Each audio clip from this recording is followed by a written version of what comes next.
L'affaire de la construction de la prison de Kisangani met sur la sellette le ministre de la Justice. Tout commence par une enquête de la CNRF qui a mis la main sur une transaction jugée suspecte à la Robank.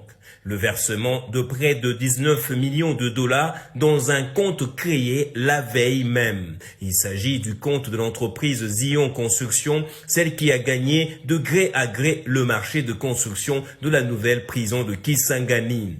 La lettre de la CNRF est récupérée par les médias qui la commentent dans tous les sens, mais jusque-là, difficile de confirmer qu'il s'agit d'un détournement, le compte étant séquestre et bloqué par la CNRF.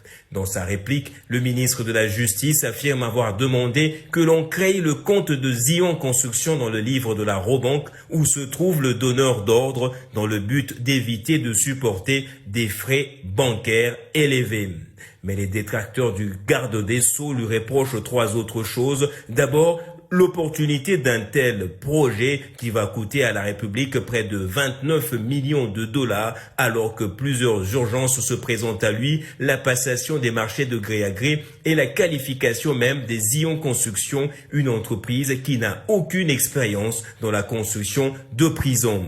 Dans une lettre adressée à la CNRF, le ministre de la Justice affirme avoir recouru à la passation de marchés de gré à gré compte tenu de l'urgence qu'il y a de désengorger les prisons telles que décidées en réunion de Conseil des ministres le 8 novembre 2024. Cette passation de marché de gré à gré a respecté, d'après toujours le ministre, la procédure légale. Mais un courrier de la primature vient contredire les allégations du ministre. Le cabinet de la première ministre a fait divulguer le document dans lequel il demandait au ministre de régulariser la procédure. Mais malgré cela, aucune preuve définitive de détournement n'a été établie dans l'affaire de prison, mais des irrégularités procédurales sont fortement suspectées. Cette affaire met en lumière donc par ailleurs les tensions internes entre le ministre Constant Mutamba et les autres membres du gouvernement, dont celui des Finances et la première ministre, qui ne se sont pas montrés solidaires à lui.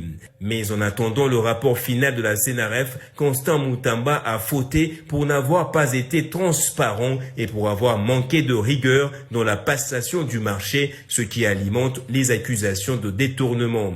Deux députés nationaux ont par ailleurs adressé des questions orales au ministre de la Justice, les députés Fontaine Mangala de Kisangani et Willy Michiki de Walikale sur le même dossier.